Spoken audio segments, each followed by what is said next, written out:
היי לכולם, ערב טוב. ערב טוב. ערב טוב.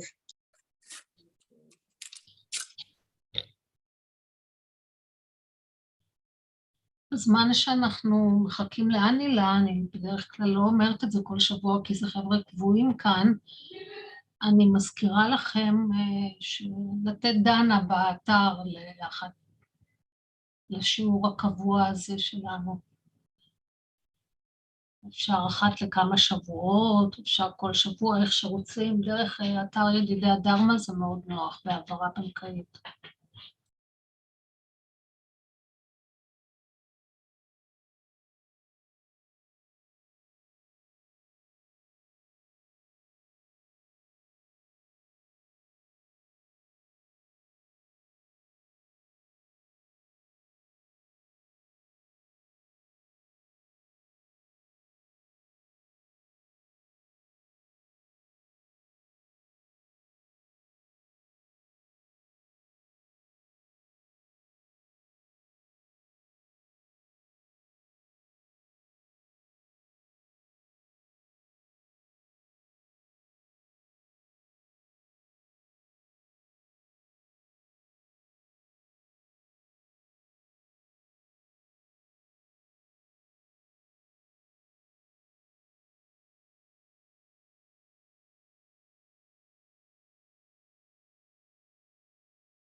אדוארד.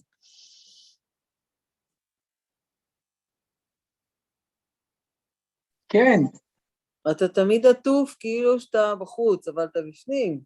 אני בפנים ליד, הנה, תראי ליד מה אני יושב. ליד תנור וקר לך. את רואה? כן, וקר לך. לא, לא קר לי. ככה לא קר לי.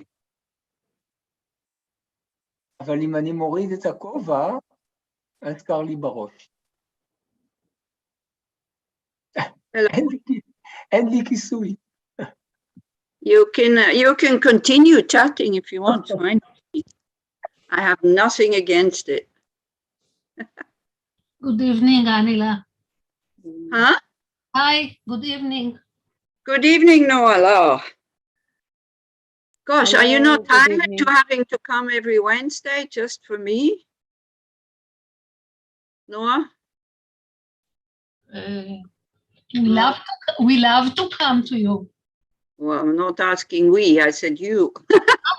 If I'm here, that Then means that I like it. Because you've been doing it for such a long time already, so if you get tired, you need to say, and then maybe we can pass on the job to somebody else.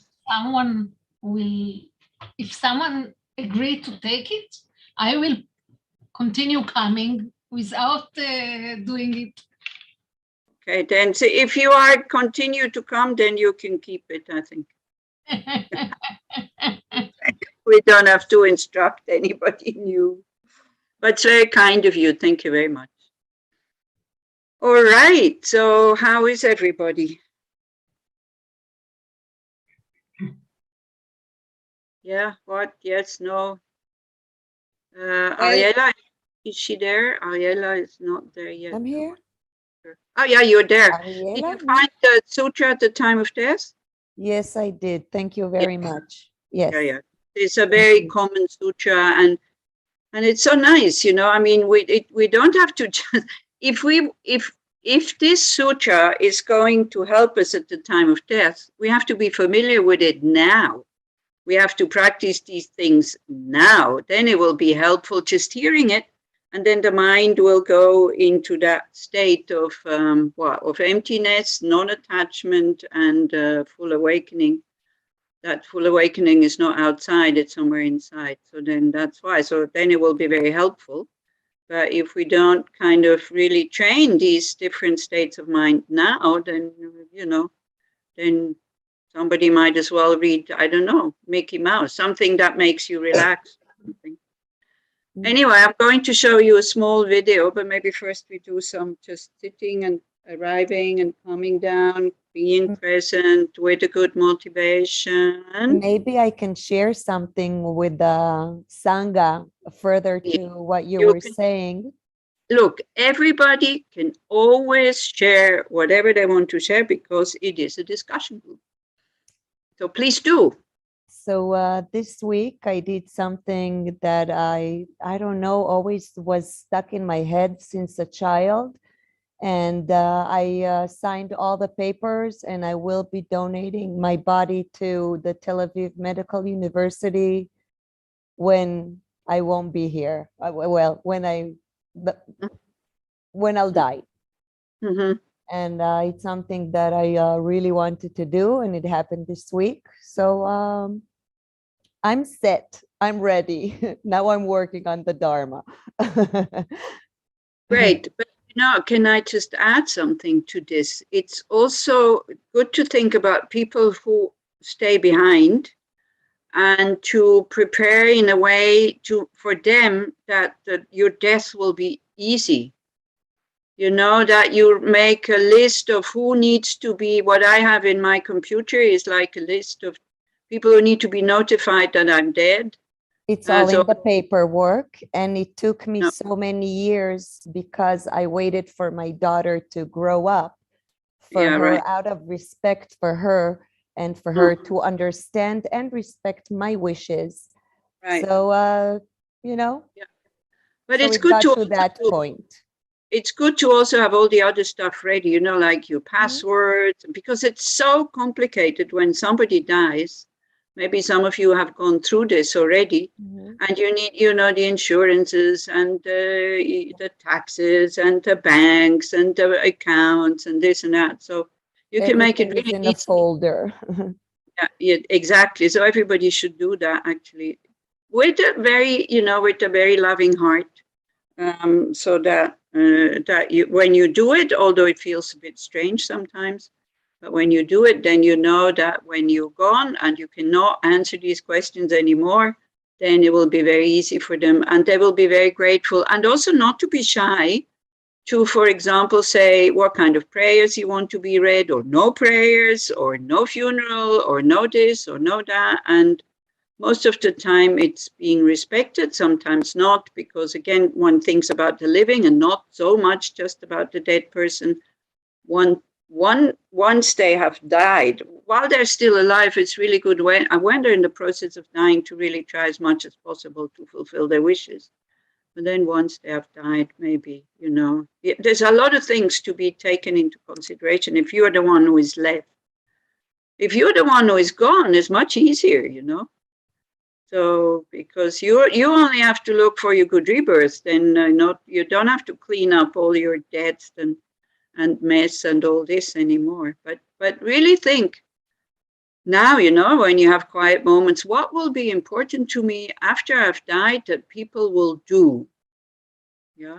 So then you can write it down without the hope that it will be done, but at least then you become clear about this, and it's really easy. Or also when you are, because we're doing these seminars sometimes about death and dying and accompanying people.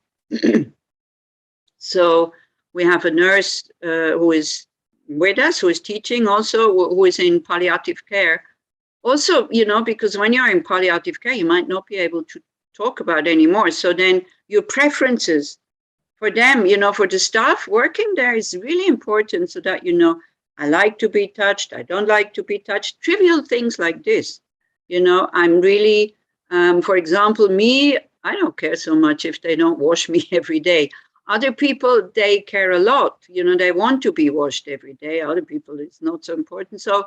So it's very helpful for the staff there to write down your priorities, or, you know, what is important for you. So we can do a lot of things to make it easier for people when we are in the process of dying. You know, it's not such a nice attitude when we just think, oh, well, then I'm gone and who cares? I don't care anymore, right? Because then it's good to think how it was for you when you were in the process of cleaning up, or, you know, dealing with somebody's stuff who has died. I know Israel's mom has died not so long ago, so then we can relate to that, probably.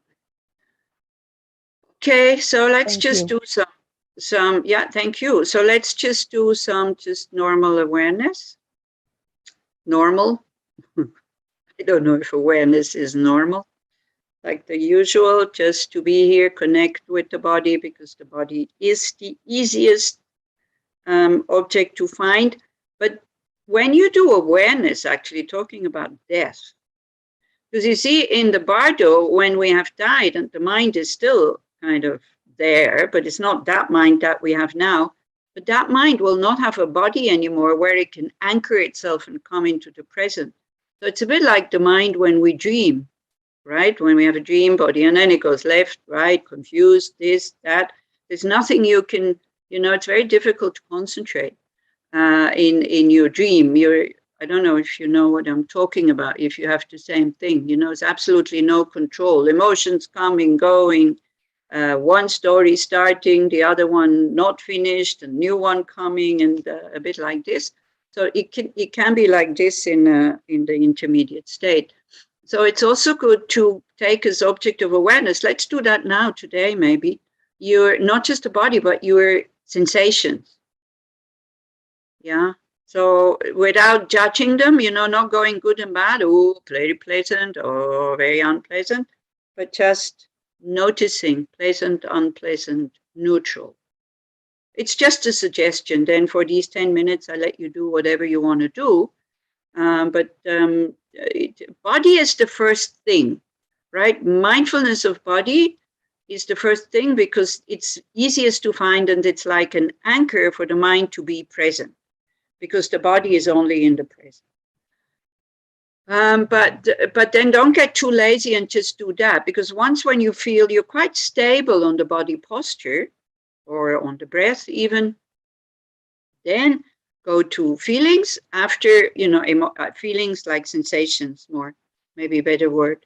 Then once you are stable there, then it's quite good to go to emotions and, you know, just to be aware of them, and being aware of them without kind of manipulating them, that's a very good antidote. And antidotes for negative emotions, we have to develop them while the negative emotions are not present, because otherwise they won't work, right? So, but first you need to know what's going on in your mind. Is that more or less clear? So you choose what your object of awareness is, either body or sensations or mind. If your mind is very unstable, I would suggest the body, even if for years and years and years you just have your body. But once you feel that the concentration on the body is quite stable, then go to something else, okay? When it becomes easy kind of to be with your body. Okay, so we start, and I'll leave you 10 minutes.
Maybe good to try to see if there is a sense of appreciation while you are sitting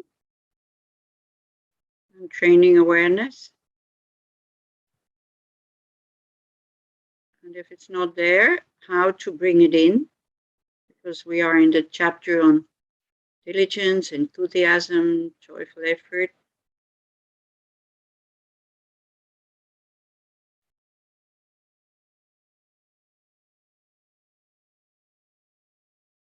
Try to connect with that sensation of appreciation for whatever, you know.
Like we could think, you know, because in the last few verses, Shantideva was scolding himself, and Netta was asking, why is he doing this? So we can think, but yeah, he's doing this to show that he's not doing enough. And that's kind of a sign that he's not appreciating his precious human rebirth. He's not appreciating his present situation and the conditions that go with it.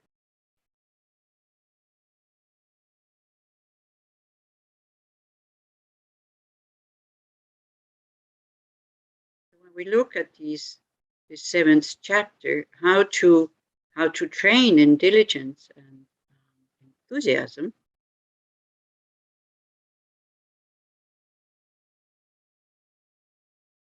then what we're looking at is these 4 factors that will help us with to be enthusiastic. And maybe also the word enthusiasm is a little bit of a problem, because just in your own mind, because it is always a personal thing. The Dharma has to work for you. The words have to work for you.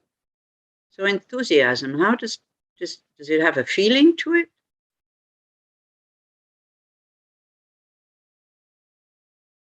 If you meet somebody who has never heard the word enthusiasm,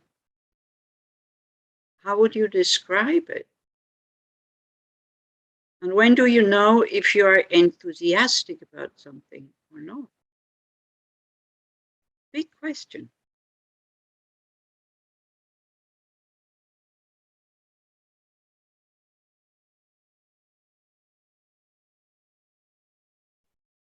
So very often, this chapter has different translations, sometimes called enthusiasm, sometimes it's called joyful effort, sometimes it's called diligence. Diligence, kind of not giving up even if it's difficult.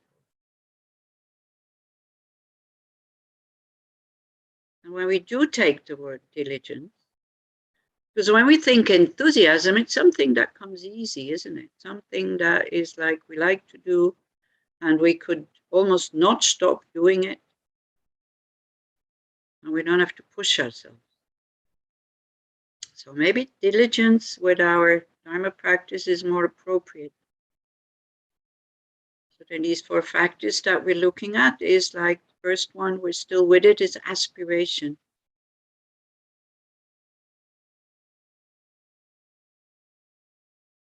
Or a yearning for the good, a yearning to be good, not because we want to please somebody, not because we want to be liked, but because this is our nature and we're not really living it.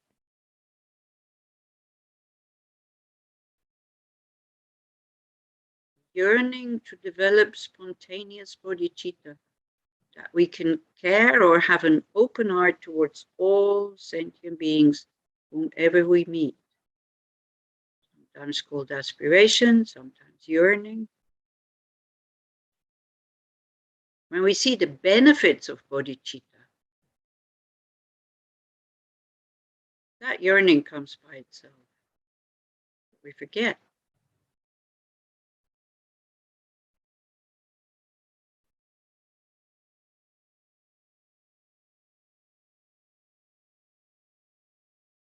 Second factor is steadfastness.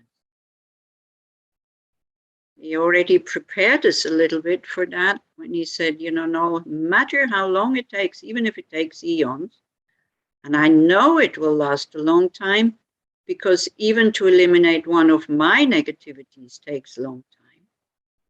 How about eliminating the negativities of all sentient beings? So he encourages himself by saying, no matter how long it takes, I will not give up. That's diligence. And these mind states have to be developed because we're so spoiled. We have such good conditions that, if there is no real interest and it becomes difficult, we give up there. And then we're not making progress. And if we're not making progress, then the third factor is missing, which is joy.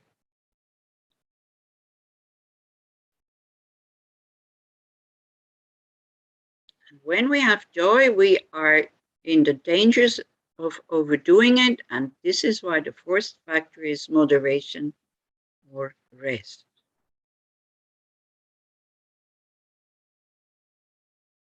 So these factors are like a platform for diligence or enthusiasm or joyful effort. It's all leading to the same thing, meaning that we will attain full awakening, that we have the skillful means to be of real benefit to all sentient beings.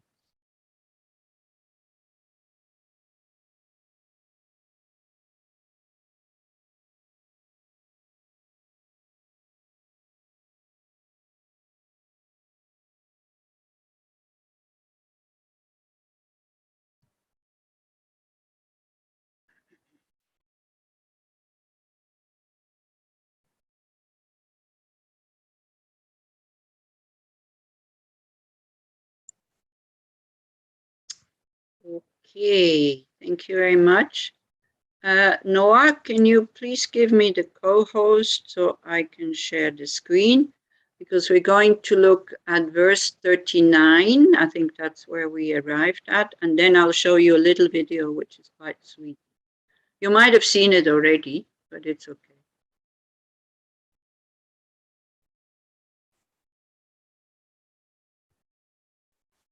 Yeah, thank you.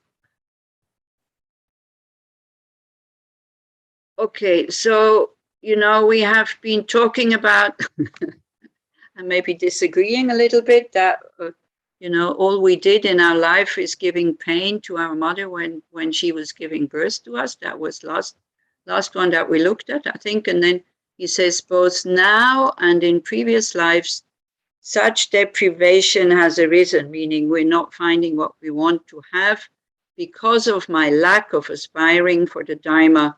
Who would ever reject this aspiring for Dharma? Kind of, why is it for us kind of so difficult to concentrate on Dharma? Because it's true, sometimes when we have problems, we need to do something. That's, nobody says that you shouldn't deal with your problems anymore. But very often we're not really taking Dharma methods. We're more taking, the things that are a bit more worldly, and definitely something that is easy. And maybe that is because our faith or our trust in the Dharma is quite shallow. Could be. If it's not like this for you, I'm very happy for you. So it's like, it's okay. It could be that I'm saying something to one or two or three or all of you that doesn't apply at all. But very often we turn towards more worldly worldly kind of solutions than Dharma solutions. Dharma solutions would be, okay, well, this is a good occasion to practice patience, for example. So I just stay and relax. Or a Dharma solution would be, okay, maybe I don't have enough positive energy, so I better start to practice kind of patience. Dharma solution would be, we think about karma. We come to this today, that he talks about how karma works. Dharma solution would be, what else would be talking about or thinking about emptiness, how everything is just a projection, and then react. Okay. So that, so in order, if you want to attain full awakening, I mean, the Dharma has to be in the middle. And then all the other stuff, the distractions, we have to deal with them, but they shouldn't overthrow our Dharma thinking, let's say, not practice, but maybe thinking. And so there's this little video, which is very sweet, which goes, I think, but maybe again, I'm wrong, which I think goes really well with that verse 39.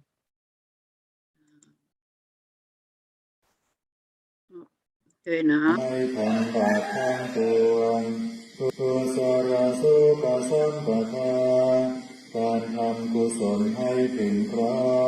Can you hear me now? การชำระจิตของตนให้ขาวรอบเอตังพุทธานาสาสนังทำสามอย่างนี้เป็นคำสั่งสอนของพระพุทธเจ้าทั้งหลายขันติกรมังตะโพติติฆาขันติคือความอดกลั้นเป็นคำเครื่องเผากิเลสอย่างยิ่งเนปานังกรมังวทันติพุทธาผู้รู้ทั้งหลายกล่าวพระนิพพานว่าเป็นธรรมอันยิ่งนาหิปาภาสิโตปรูปภาติผู้กำจัดสัตว์อื่นอยู่ไม่ชื่อว่าเป็นบรรพชิตเลยสามโนโหติปรังวิเหตยันโตผู้ทำสัตว์อื่นให้ลำบากอยู่ไม่ชื่อว่าเป็นสมณะเลยอนุปวาโตอนุปปาโตการไม่พูดร้ายการไม่ทำร้ายปาติโมกเขจะสังวโรการสำรวมในปาติโมกข์พัตตัญญุตาจะพัตตาสมิงการเป็นผู้รู้ประมาณในการบริโภคทำการจาสยนาสนังการนอนการนั่งในที่อันสงัดอาทิติเตตะอายุโกความหมั่นประกอบในการทำจิตให้ยิ่งเอตังพุทธานาสาสนังทำ6อย่างนี้เป็นคำสั่งสอนของพระพุทธเจ้าทั้งหลายอุกาสะอุกาสะณโอกาสบัดนี้ Okay. Oh, now I don't know how to go back here. There. Okay. So, did you get the message here? A little bit. Yeah, like the monk is the Dharma and the little doggies are the worldly stuff that you have to deal with. I mean, he's also trying to do something, but it looks like, there's no permanent solution to the dogs. They keep coming back and keep coming back. This is our problems. So, but he is, he's not leaving his prayer and starting to play with the dogs, which would be much more pleasant than reciting the prayers. He's just staying there. But still at the same time dealing with it. Does it speak to you a little bit or not so much? Netta. But the dogs here are very cute and our disturbing emotions are less. It's just but we're harder to... Yes, my dear Netta, but we're also very distracted with pleasant things. Mm-hmm. It's very attractive. I mean, sometimes we're, when we are having disturbing emotions or problems, we actually apply more Dharma methods than when it's pleasant. When it's pleasant, we don't want to think, oh, but it's empty. Oh, it's not going to last. Oh, it's impermanent. Oh, I'm burning up my positive karma. We don't want to think like this. Yeah. So a little bit like this. But yeah, so, but there's also a rooster is also, you know, going tee at the back and all this is a lot of distraction. Okay. Anybody else would like to say something to that? Have you seen it before? No, but can I say something? Yes. In the beginning of this meeting, Sam, our dog, we are separated now because I was positive. So Sam, it's already a week. I'm close in my room, and the dog doesn't understand it. So she's coming barking at me. And then she's going barking at Edward. So in the beginning of this session, of this meeting, she was barking at me and I closed the door. So she went barking on Edward. So he put her away so she can, now she's laying here on a bed. But yeah, it was like the same disturbance. Right. This is a good example also when you talk about animals, how, you know, we have, and this is why I brought in appreciation at the beginning or at the meditation, that we should, you know, we did have as a homework, I think 2 weeks or 4 weeks, I can't remember, to really appreciate the situation that we're in. And we forget, because if we would be a dog, you know, you try to explain to your dog that he's not allowed in because you're sick and it's for whatever, his protection, or that, you know, that he doesn't understand. But we can understand the teaching of the Buddha. We can especially understand the law of cause and effect, which we come to now. And so that we should, it's not pleasant. It's really not pleasant to hear that we are responsible for our own mess that we are making. You know, when they talk about the results of positive karma and all this, then karma is very nice and it's wonderful and all this. But when they start to talk about, you know, rebirth in the lower states and all this, we have a tendency that we don't want to believe it, isn't it? We say, maybe a bit exaggerated and all this. Yeah, whereas when they talk about Pure Lands, then that's fine. Yeah, I want to go there. This Devachen, that's all for me. This is, I'm sure that that exists for those people who practice Amitabha or, you know, things like that. But when it comes to hell realms, then maybe we're not so convinced on this whole thing, but the appreciation that we have the teachings, how to attain a state. Well, I don't know if I should say it, how to attain a state without dogs, right? That create problems when we want to do something. Yeah. No, I mean, how to create a state which is free from suffering and the causes of suffering, better to say it like that, not to get mixed up here. And not just that, but to have, you know, the skillful means how to know how to be of benefit to others. I mean, do we have enough faith? Do we have enough trust that this is possible?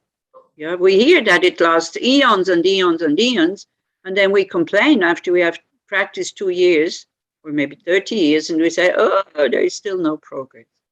Yeah. Whereas we hear from the teachings that it takes really long time, because bodhicitta, the mind who has an open heart towards all sentient beings very spontaneously, and, you know, and does whatever they can in order to also them bring closer to enlightenment.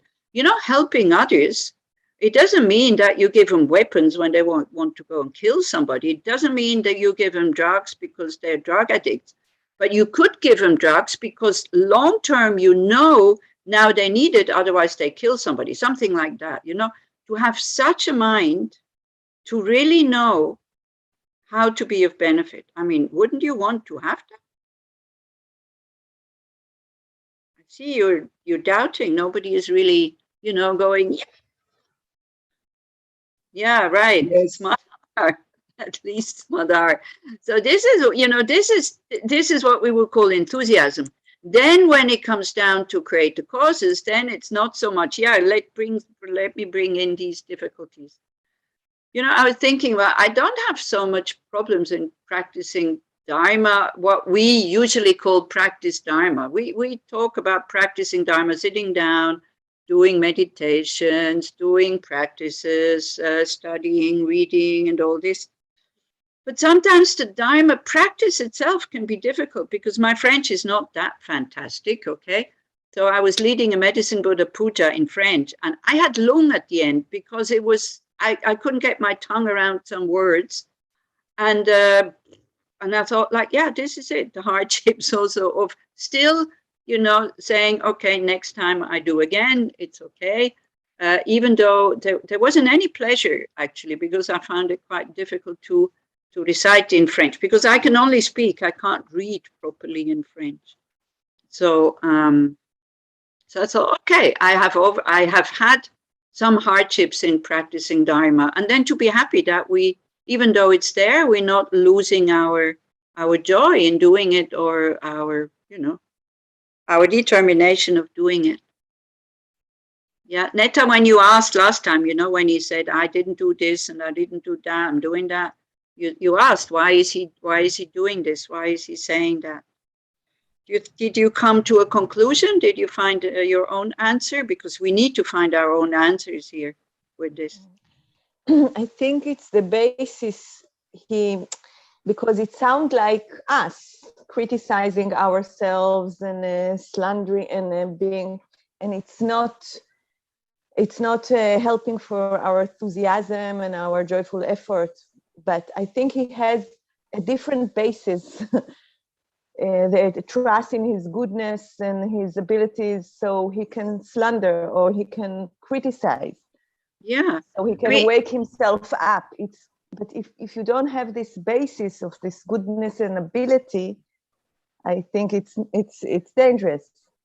But you know, everybody now is listening here. Yeah, I think most of you or all of you.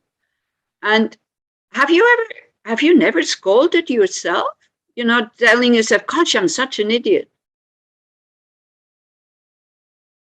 Okay, this is why I said also, after you asked the question, Netta, I said, because I know some of you are therapists, I said, don't think about your patients and don't think about your children.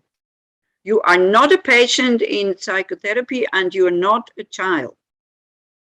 So if you tell yourself, gosh, I'm such an idiot, you know, for me, sometimes it helps, and I'm definitely more careful next time. And also, if somebody else would tell me that I'm an idiot, this would be different, okay?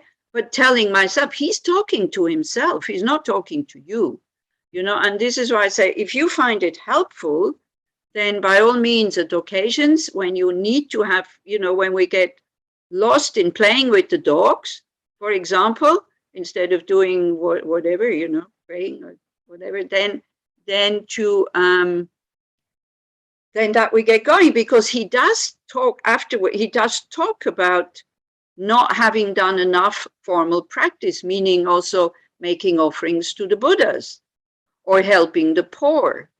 You know, when we come to karma, it's like the three most powerful objects by creating karma is enlightened beings and our gurus, of course, then our parents, because they gave us this body, and the sick and the poor, you know. But we spend lots of time and money for buying presents to our friends who have everything already. It's totally useless, isn't it? But we do that. But we don't need to do it. I mean, if you want to be a bodhisattva, then think about karma. But we don't like to think about karma because we don't want to be calculating, isn't it? Because so many people tell me, yeah, but doing a good action, why do I have to think about the results? Well, why not? You know, because that's how we function. When you go to the shop, you know, you think about instant karma. Is it worthwhile to spend the money for this product, isn't it? And you try to find the cheapest, which is highest quality. It doesn't exist. You know, unless there's sales or something like that. Then you're very happy when you found something that is half price, that used to be much more, you know, like this. So this is how we work. And actually, so this is the next verse here, how to how to kind of get our aspiration going. So he is talking here, you know, don't ever give up the Dharma. Who would ever reject this joy for the Dharma? So then he says, the Mighty One himself has said, so the Mighty One, of course, is the Buddha, that aspiration is the root of every facet of virtue. Its root is constant acquaintance with the ripening effects of actions. If we want to be happy, we have to think about karma. Yeah, about, you know, when I talk about karma. So if we want to be happy, we need to think about the consequences of our actions, not just the immediate consequences, which that's where it stops usually, you know, especially for people who end up in prison, isn't it? I mean, if somebody is really unethical and does, you know, even by not karma law, by the law of a country, and they still do these actions, they only think about short term. They think, well, if nobody catches me, then I'll be very happy, you know. But we have to really think long term, because karma doesn't ripen immediately. So, yeah, okay. About that, I think it's related also to the homework. And what you said also in the last teaching about when you do something positive and then you dedicate it, the awareness of it is very important, and to dedicate. And I tried it, and I felt it's, I don't know, it was too amorphic for me, like dedicate for the Buddhas every genuine action, or for me, when you say dedicate for the Buddhas, what do you mean? Dedicate for the Buddha? I was running in the nature, so I gave it to the Buddhas. I dedicate the beauty, or offering. Offer, yes, offer. Yeah, okay, that's different. Yes. Okay. You offer it to the Buddhas? I was thinking like that. I'm offering that to the Buddhas, and I observed what effect it was on me, and it wasn't that big effect. I don't know. Maybe I was more aware of the goodness. Exactly. But that's it. And I was thinking, what about people that are just good and generous, and they're not aware of it, or saying, I'm now such a holy person and I give. So I don't know. That's exactly what you should not think, my dear. This is why does this always come in, that when you think that you're doing, because then you say it with a sense of arrogance. When you say, oh, I'm such a holy person. Because why? Because you are comparing yourself with somebody else. In dedication, there's no comparison. In offering to the Buddhas, you know, we shouldn't look at my altar and the other altar and, oh, mine is better. That's not how it, you know. But what are you expecting? I mean, this is it. So what are you expecting when you offer to the Buddhas? I didn't expect anything. I just did it because you told us to. Otherwise, you wouldn't have noticed that nothing happened. Didn't you? Can you repeat? You probably did expect anything, because otherwise you wouldn't notice that nothing happened. You were waiting for something to happen. Maybe. It's called expectation. Right. You know, with the karmic imprints, because this is another thing we don't really understand. We want instant, right? Instant offering to the Buddhas, okay, instant result. No, we're just creating seeds here, you know. We're just creating seeds. And I think when you offer to the Buddhas, but you see, you offer it on behalf of every other being, for those beings who cannot think, oh, I'm so holy. And that's quite difficult to grasp. How can I offer something? When I offer my food, you know, then sometimes I forget. I'm really happy that I have to lead these prayers sometimes, because if I'm alone, I forget. I offer the food, I say the words, and then I start eating, and that's about it. But then when I have a group, and then we eat together, which we used to do in ancient times 2 years ago, not anymore. So then, we offer this food to the Buddhas on behalf of all the hell beings, hungry ghosts, animals, humans, asuras, suras, the beings in the body, the beings in the form realm, and formless realm. What does that do to you when you do that? There is an instant result when you do that. Which one? I think it brings in joy in a way. Or... Yeah, and you see what I'm trying to get at? You're less absorbed in yourself, and it's better. Exactly. Because then you go, wow, hell beings, wow, so many. Hungry ghosts, so many. Then we start to see, hey, I am just a tiny, tiny, tiny, tiny particle in this universe. And I take myself so seriously. Now, again, for some people who are pathologically kind of in low self-esteem all the time, they cannot think like this. It's not helpful. But for us who are rather going on the arrogant side, isn't it? Is it not? That sometimes we have a too good opinion about ourselves, that we think we're so wonderful. And so, that if somebody says, hey, who do you think you are? Then we don't like to hear that. When we are honest, so maybe it's just me, maybe not you. So again, so we can, it's really good to think sometimes, And another meditation that I sometimes do is like, I visualize that all the houses, all the walls, all the mountains, like all the oceans, all the distances, all the visual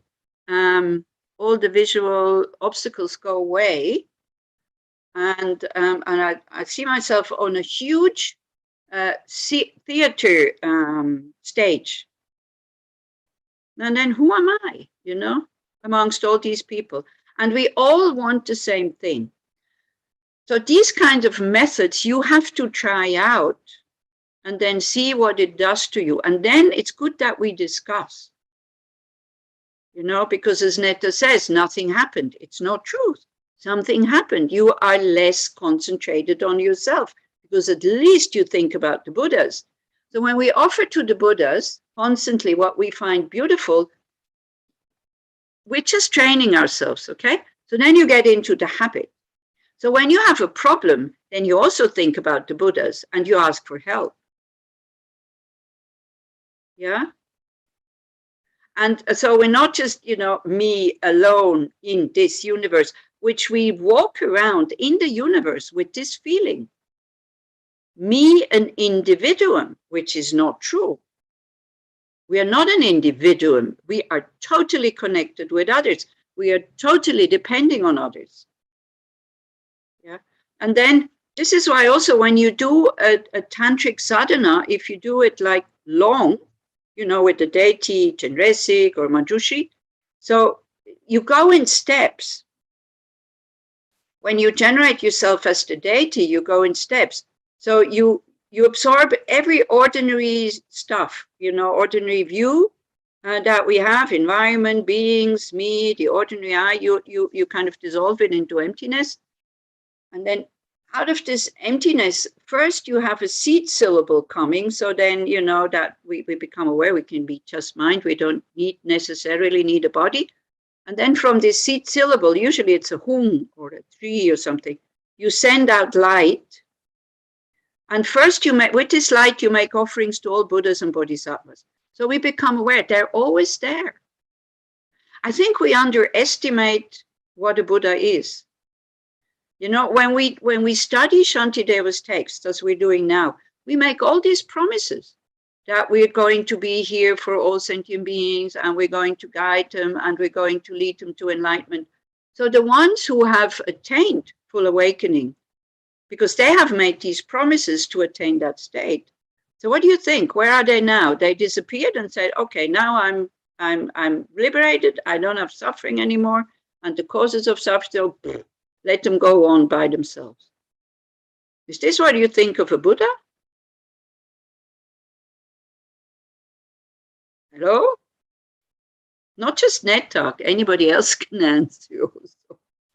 So you see, by constantly making offerings to the Buddha, we become aware they're always there, and we have access to them, not as an omnipotent God, okay? A Buddha cannot perform miracles, but they can activate your positive karma by you thinking that you have positive karma, by thinking about the Buddhas. Then the other thing that one is doing before one generates oneself into the deity, you send out light rays to all sentient beings to transform them into Buddhas, so that we remember, aha, yeah, this is why I'm doing this practice. So when you offer to the Buddhas, you offer it with bodhicitta netta, and you do it. I'm offering to the Buddhas because the Buddhas are a very powerful field of karma, you know, of actions. So then by offering them these things, my path to enlightenment will be faster, because I have the positive energy that I need. I have the merit that I need to attain enlightenment. This is why, you know, in this verse here, because in this verse here, he is talking about these very powerful objects of merit, when he says, I have not made offerings to the Lord Buddhas, because, as I said, very powerful. Why are the Lord Buddhas and the gurus so powerful? Because they lead us, they guide us to enlightenment. Yeah. I have not given the pleasure of great festivals. This is meaning sponsoring monks or nuns. I have not performed actions for the teacher. I have not fulfilled the wishes of the poor. Yeah, so he's talking about at least two very powerful objects of karma here. The third one he's mentioning here, our parents. You know, I have not repaid the pains that my mother had to suffer at the time of my birth. Meaning I'm not enlightened yet. I have been in samsara since beginningless lifetimes. I must have had human bodies before. What did I do? I'm still here because I didn't do this, this, this, and this. He's not necessarily talking about just this lifetime. He can also talk about past lifetimes. Okay? This is why.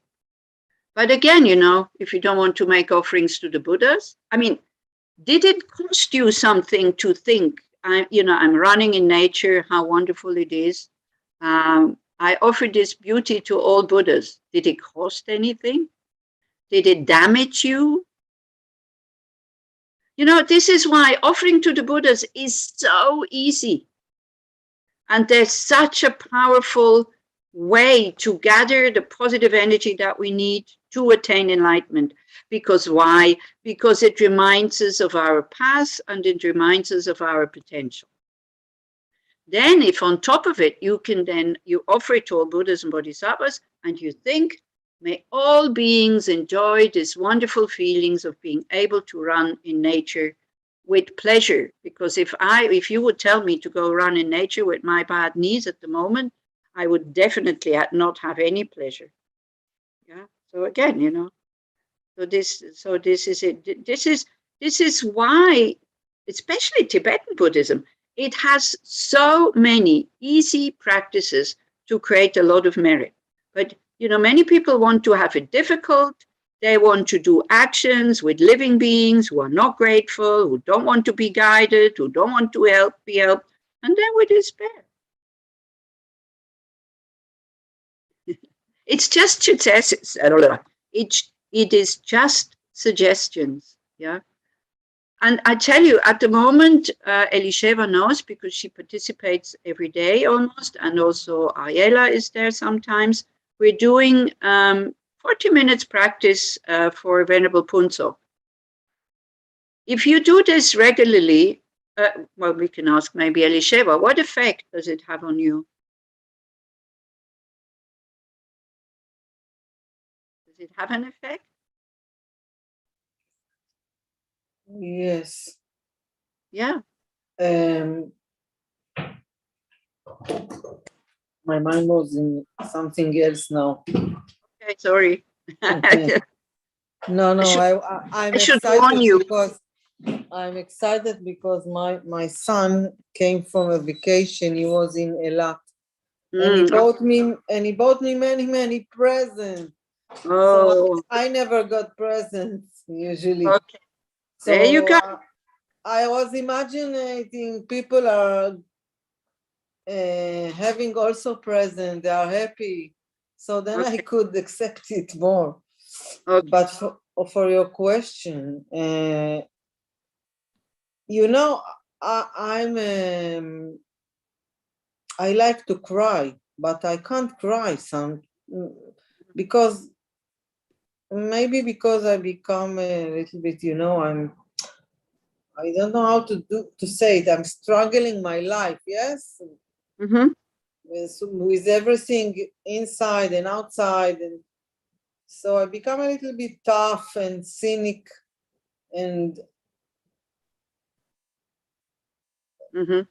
sometimes I'm thinking about. I don't know him. I never. Doesn't matter. But you can imagine. I don't cry with tears, but I'm crying with love for him. Also during what we do, and also many times while I'm alone also. So the power of everything praying for him is a very strong thing for me. That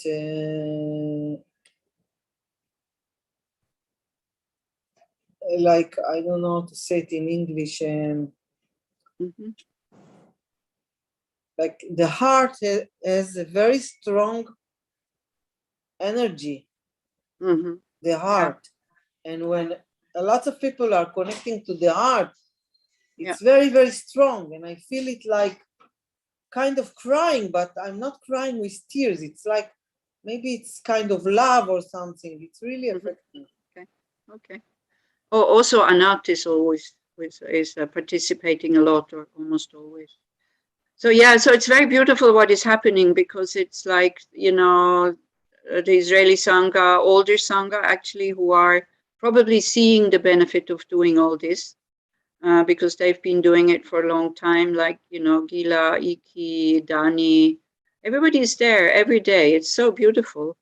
And it's interesting to see how his mother was, you know, she was absolutely not in these things, and now all of a sudden she's asking us to please continue, you know. So so this is what I mean. And it's always for us, I think, ordinary beings who are not so stable in the Dharma yet, it is also is always much easier to do these things for somebody, even we don't know the person. But, you know, if it's done in a group like this, and then the energy becomes very, very strong.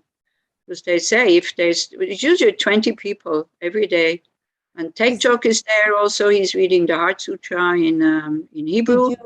I do the medicine Buddha practice. Yes, Ariella. Did you move it to 2:30, or is it still at 2 o'clock? I moved it to 2:30 because Dalia wanted it, but since today it's back to 2. Today is back to 2 o'clock. So back to 2 also tomorrow and after tomorrow, or just for tomorrow back to 2? No, it looks like for the future, until, you know, we try to accommodate Dalia and the doctors and all this. So, but for me, it's very difficult, very difficult. Okay, so then just rejoice. Then we have the practice of rejoicing.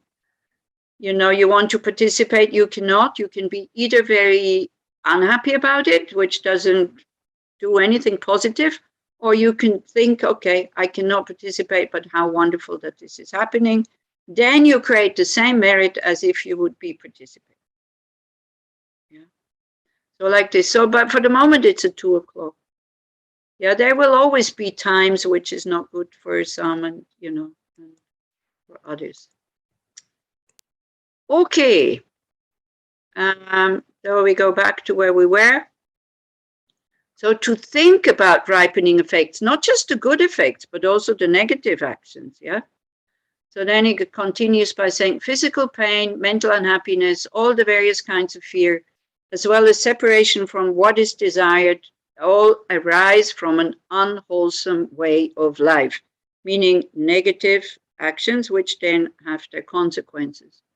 Then this is the other side. However, by committing wholesome actions, which are motivated by aspiration in the mind, whenever I go, I shall be presented with tokens of the fruit of that merit. So for Elisheva, a lot of merit is ripening because she's receiving present. Sometimes the translation is a little bit different, that it says that, that you will get respect and people will actually, you know, you won't be controlling people, but people will trust you. You know, that if we sign that we have a lot of positive karma ripening is when people trust you, even if you lie. So that's not a good thing. So I can tell you what I did when I was a kid, until I heard about karma. Then, now this one is, yeah, this one goes with it, but by committing evil actions or negative actions, although I may wish for happiness, whenever I go, I shall be completely overcome by weapons of pain caused by my evil life. We all want happiness. None of us want suffering. Can we agree on this? And sometimes in order to attain happiness, we engage in negative actions. So maybe we should look at the law of cause and effect one more time again, so that we really know, you know, because a lot of times we use the word karma quite a lot, but we don't really, you know, actually have in mind or, you know, present what it means. So karma means action, and these actions are divided into virtuous and non-virtuous. And it's quite simple. So, you know, it comes actually right at the beginning of the Buddha's teachings when he was explaining why there is suffering. Do you remember? I mean, the first teaching of the Buddha talks about the law of cause and effect. The first teaching of the Buddha about the Four Noble Truths, right? So he said, hey, look, guys, there is suffering, which is a consequence or a result. Second Noble Truth, the cause for the suffering. Yeah, that suffering as a cause. Third Noble Truth, there is cessation of suffering and causes of suffering, which is a consequence or a result. Fourth Noble Truth, the cause, how we can bring about these consequences. You know, what is the cause for cessation of suffering, which is the either Eightfold Noble Path or the Five Paths, or anyway, your Dharma practice.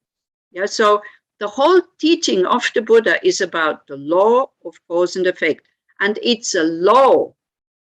It is not, yeah, sometimes yes, but then sometimes not. You know, if the Buddha would be an omnipotent being, then you could say, okay, then maybe he can influence the law, this law, you know. He can help us influence the consequences by teaching us, for example, purification. And then we have to do it though, yeah. Or, you know, also like if we create the cause, if we're not manipulating the cause, then it will definitely bring a result. Okay, but we can also kind of interfere a little bit. Yeah, for example, they say when you do a very virtuous act, and then you regret it because you were expecting, you know, like for example, Netta, can I take you? I'm not making fun of you, Netta, okay? I just take it as an example. Netta goes running in the forest. She loves running in the forest or in nature. And she remembers what I said, oh, you should offer all the good things to the Buddhas. And then she does it. And then she goes like, nothing happened. How stupid. Oh, you know, this is really stupid. And you get angry. Why did this Losang tell me to do this thing and there's no result? You get angry, then you cut the positive energy that comes from it, you know. Or it wouldn't happen so much in that aspect. But let's say we help somebody financially or whatever, we expect, of course, that they are grateful, and then they are not, and then we could get angry, isn't it? So then, you know, the positive energy from having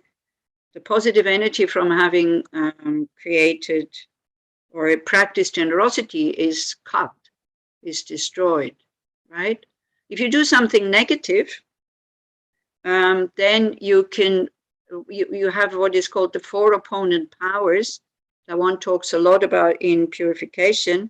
You have to recognize that what you've done is not helpful, neither for now nor for the future. And you have to do a certain action to, you know, to counteract your negative action. You have to have some trust that you can cut the energy of that negative action. And then, very important at the end, you have to kind of make strong determination not to repeat the action. We will repeat the actions anyway, because we have tendencies that we cannot go against if we do not do anything properly against these things. So karma means action. We do an action, so we have positive actions, we have negative actions. Sometimes it's called virtuous or non-virtuous. Sometimes it's called constructive, sometimes it's called destructive. Why do you think are certain actions called positive or constructive or virtuous, or why are some called negative or non-virtuous and destructive? What do you think? Why? What's the criteria?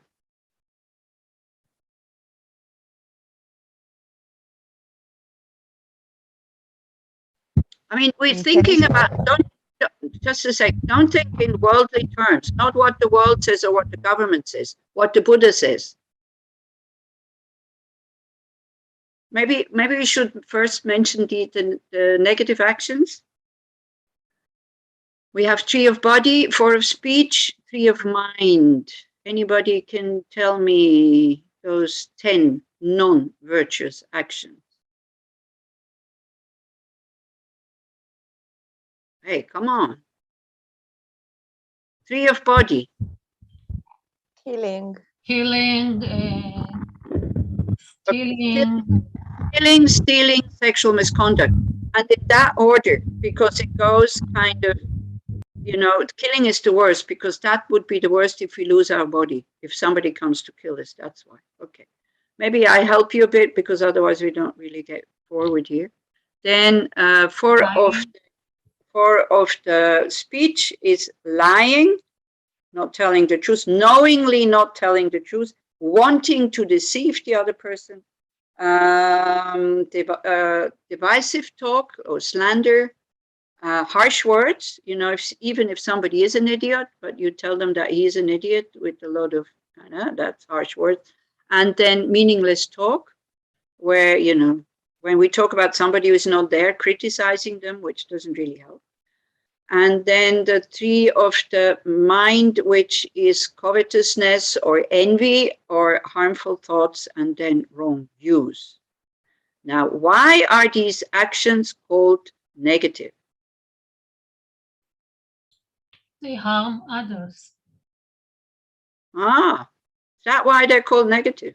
No, and first they harm others, and Yeah, and that would not be the Buddhist view, Noah. And that's not the main reason why they're called negative. Because they're not on, I don't know how to say it. Because when you are doing it, you are not on the way that will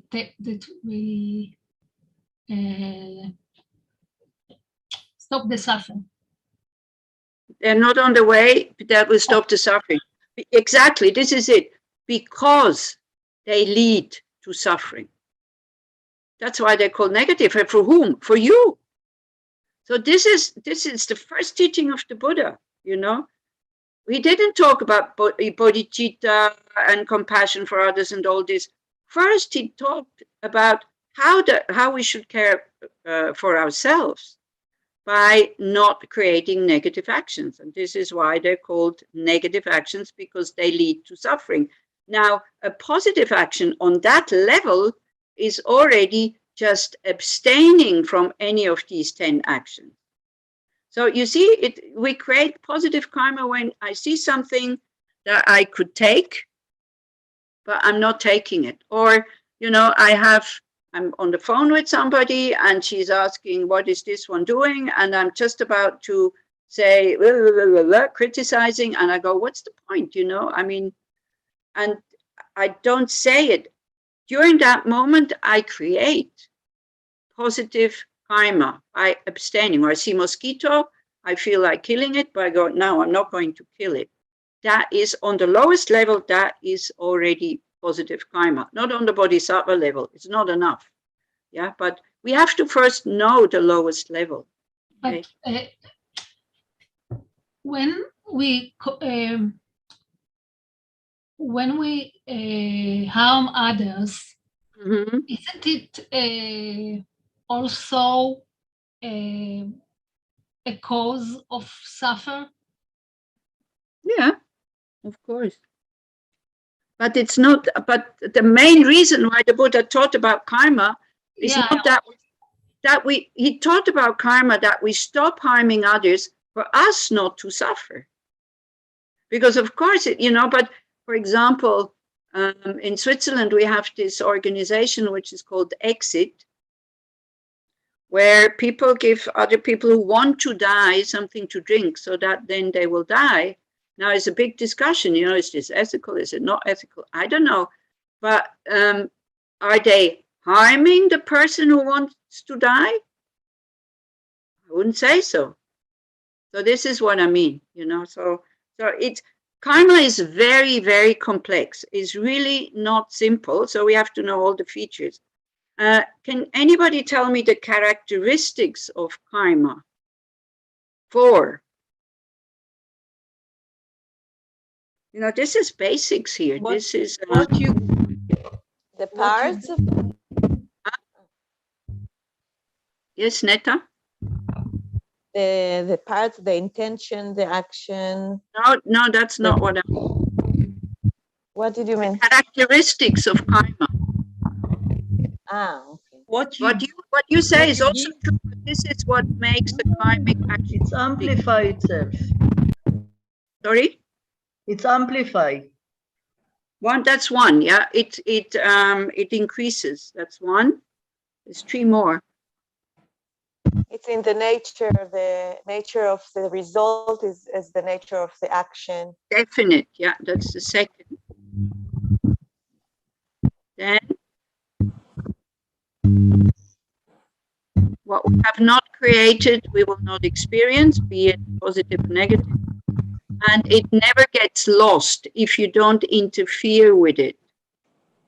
Okay, through either being sorry that you've done something positive or angry, or through doing purification. But every negative karmic imprint can be purified because of these 4 opponent powers.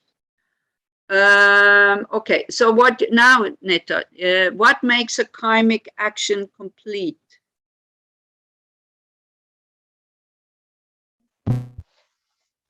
That's what I said before, the intention, the action itself, the result, and then rejoicing or regretting, how to say, the attitude towards it. Okay, so it's the intention, know what you're doing, right? You know, when we hear intention, also it's not as clean cut as we think. You know, when we say intention, then we think it means that if I want to hurt you, that I think, oh, now I want to go and hurt Netta. No, intention is these tendencies that we have, you know, the push that it gives us to do something. So it's not, very often it's not conscious, it's just habit. Okay, so intention, then an object, we need an object, then the action, and then the completion of the action. Okay, so those would be the four things that to make an action complete in order to give a very powerful karmic seed. So you have the action, you create a potential or a seed, right, that gets deposited on your mind stream. And then when the right conditions come together for the seed to ripen, then you will have a karmic result. Basically like, you know, growing flowers in your garden, you know. You can have very good conditions to grow flowers, but if you don't put the seed, nothing will grow, okay? You can have very good seeds, but if you don't have warmth and earth, you know, if I throw seeds out in the snow at the moment, nothing will grow.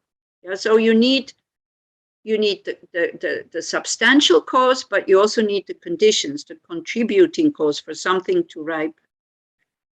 Okay, then you get the result. And these karmic imprints that we are planting, and that's why it makes it so difficult to understand, they're usually not ripening, they're not ripening immediately. Sometimes we think that there's something like instant karma. That would be like, I put the seed in the ground and 5 minutes later I have the orange. It's not like this. It's also not like this with our karma. Whatever action I do, there's a result coming back, right? Sometimes nothing, sometimes something, yeah? But the action is only creating the potential. What comes back is because I have been behaving in such a way, is a seed from a previous action, which can be last year or yesterday or, I don't know, you know, last life. So how karma really works, only a fully awakened being can understand. We can figure out kind of what kind of imprints we are creating if we trust the teachings of the Buddha, if we know them. Because it's very clear. Yeah, the 10 non-virtuous actions and the 10 virtuous actions is very clear. It's really not complicated. So this is why, again, coming back to enthusiasm and our Dharma practice, if we really think about the consequences of our actions, we will have more enthusiasm to do virtuous actions and more strength and more interest to not continue with our negative or unwholesome actions. If we think about the result, and we can just look a little bit, and this can be quite frightening, but it's Buddha's teachings. So positive or virtuous actions,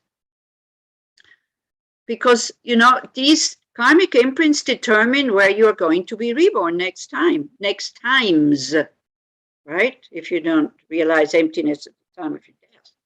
So as a result of virtue, I shall dwell in the spacious, fragrant, and cool heart of a lotus flower. My radiance will be nourished by the food of the conqueror's sweet speech.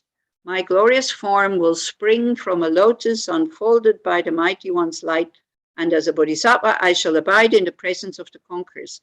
Here he talks about what is called the Pure Land.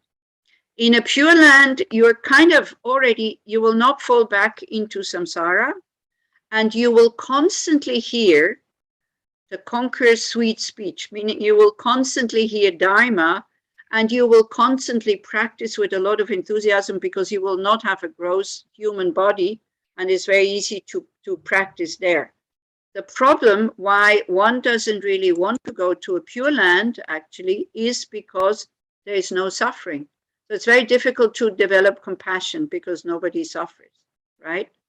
But it's kind of, it's a very good place to practice Dharma until you're fully awakened, okay?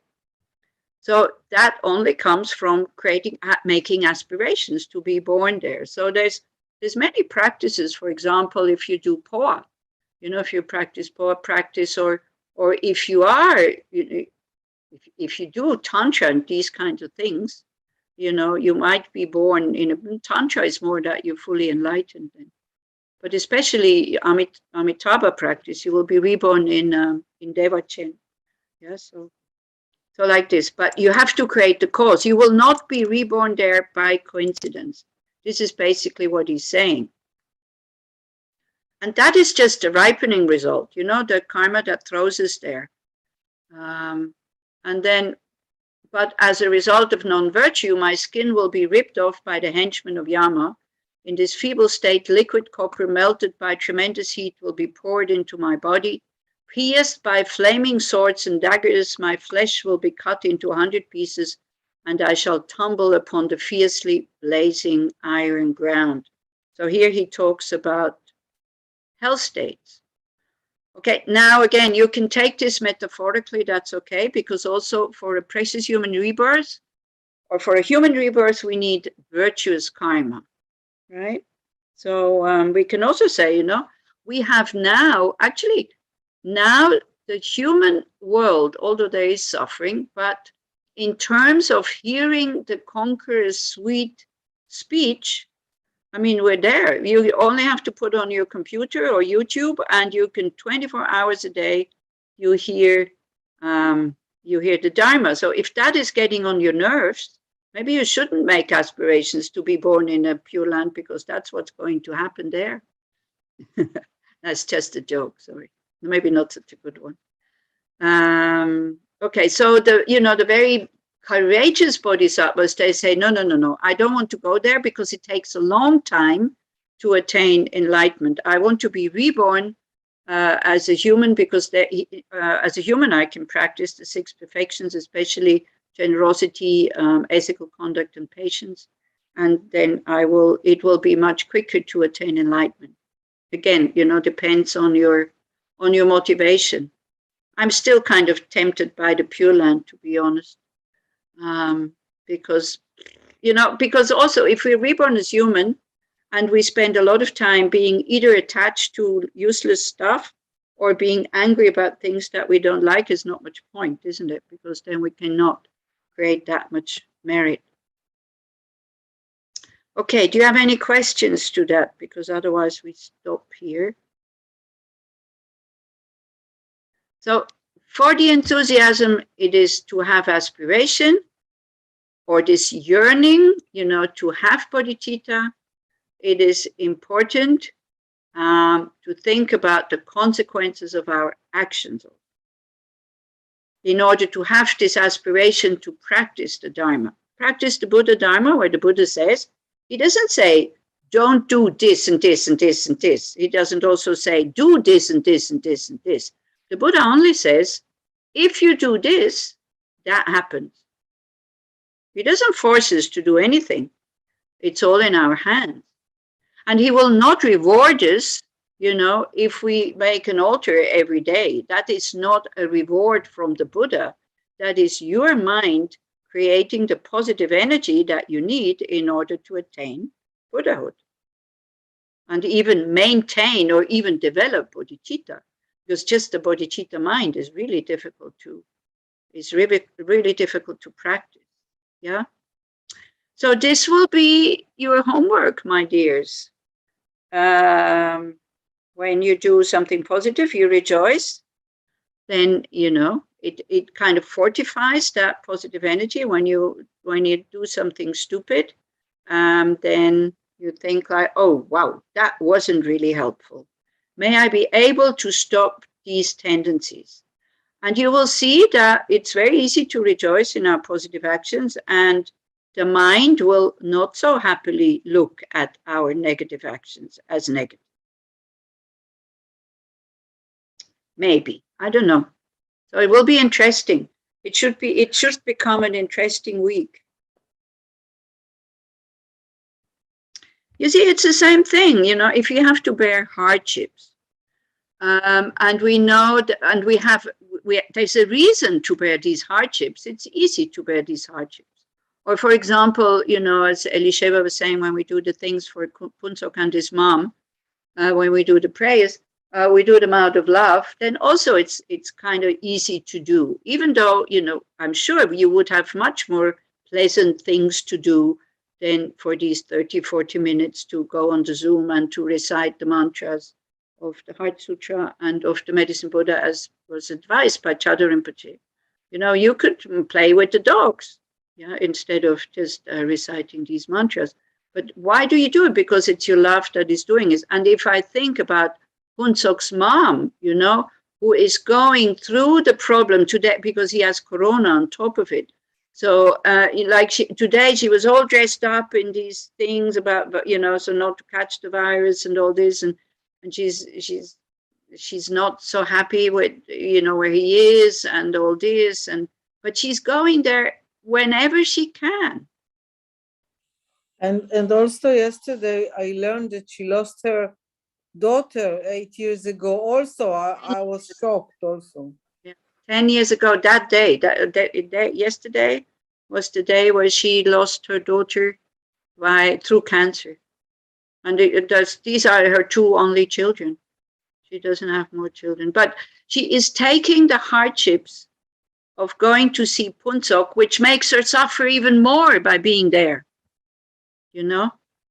But why? Because she wants to be a benefit, because she wants to help. So this is the strength that love and compassion can give you, to go somewhere where you know that you can't really help, but you still go, even if it makes you suffer more. Then, of course, as a Buddha, you would have the skills and you would know what will help and what will not help. Okay, at the moment it's like, is it helpful that she goes? Is it not helpful? It makes her feel worse. She couldn't stay at home. See, this is enthusiasm. Even though you know it's hard, and I'm talking about Dharma practice here, I'm not talking about worldly activities. Even though you know it's hard, even you know it's going to last a long time, you know, you just keep doing it. And as you keep doing it, it's like this aspiration turns into joy. The yearning kind of turns into joy. And then what we do, the next few verses, then this joy turns into steadfastness, the second of these four factors. Okay? Okay, so the homework, as always, is just a suggestion. You don't have to do it if you don't want to do it. But if you do homework, always notice what's going on in your mind. This is so important. Don't just, you know, do it, tick it, and done it. Not like this. That's Anila, what can you please repeat what are the homework? What are the homework? The homework is with the actions that you do with body, speech, and mind, think about the consequences. Okay, for Dina, diligence is better than enthusiasm. It depends. Do you know what the word enthusiasm means? If you take it apart. Yes, but sometimes. Oh no, what? Yes. Dina, what does it mean when you take the word apart? Not just what you think it means. It's something that you are very happy to do. No, it's not what it means. Comes from Greek. So Theos. okay. God means pervaded by God. And God doesn't do any negative actions. Who said so?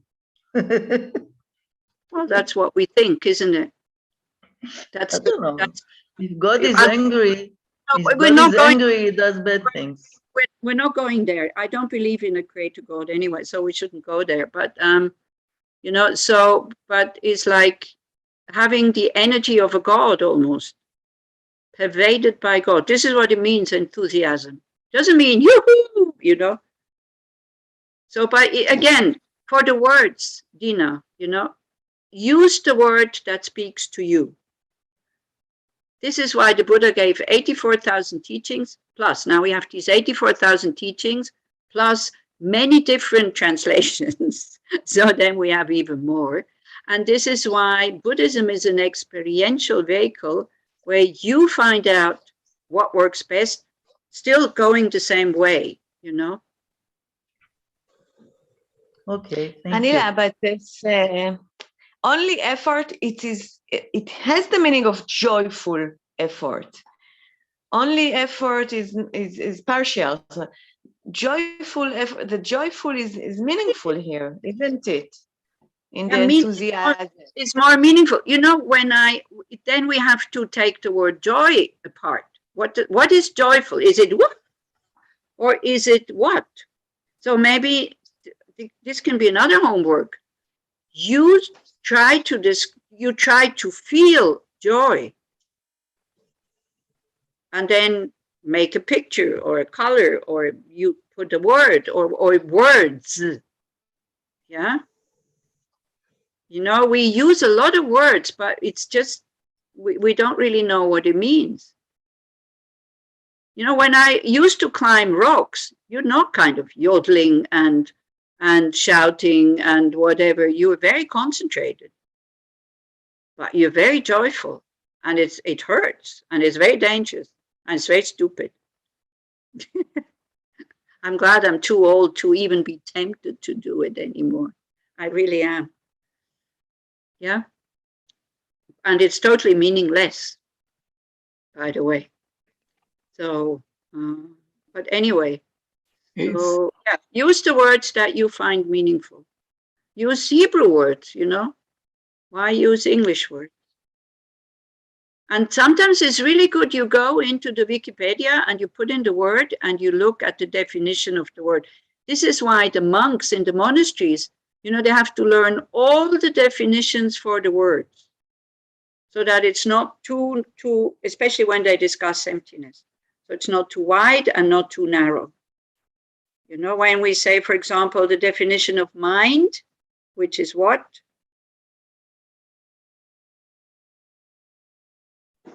that which is clear and knowing.